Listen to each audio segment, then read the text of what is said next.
These are the essential tools that you need for sewing up the Riley collection.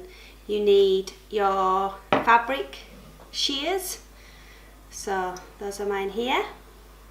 It's also useful to have your paper scissors for when you're cutting out the pattern and also for when you're creating the dart, which we'll show you later, and a pair of snips for trimming your threads as you go.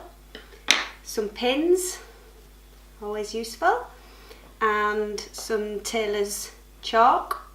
You can look at some of our top tips on the YouTube channel for how to sharpen that, get a really nice clean edge to use.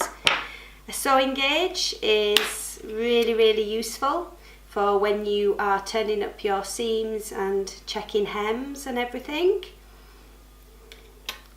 Some matching thread to go with your fabric, and I'll just show you a little test to get the right thread in a moment. And a pressing cloth. I use these whenever I do any dressmaking project. You can buy them directly from us in the website, but you've really got to protect your fabric as you go, so a pressing cloth is key. And you can see that on the top of the dress there's the option, it's written in the pattern, to do some top stitching to embellish the garment. You can use the same colour or you can go for a contrast like I've done on here.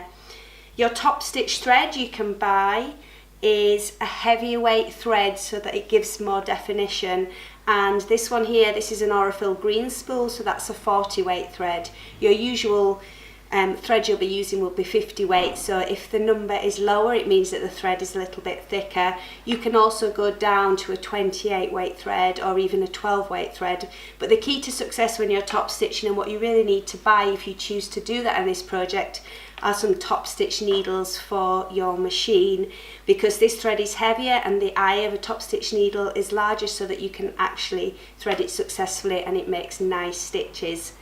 And another tool that I really love, and I didn't buy for a long time, and then I thought, why have I never got one of these, is a tailor's ham. And this enables you to get shape into the garment when you're pressing your darts and your seams, and it's really useful with the raglan sleeve because you have a long curved seam here at the front and at the back. So if you find one of these in your local haberdashery, that's really useful. When you're choosing a thread colour for a project, what you need to do is take your fabric or a scrap of your fabric with you into the shop and select a couple of colours, 2 or 3 that you think might work, and you can't tell until you actually open them out. So you need to take the thread and open it out a little bit and lay it on top of the fabric.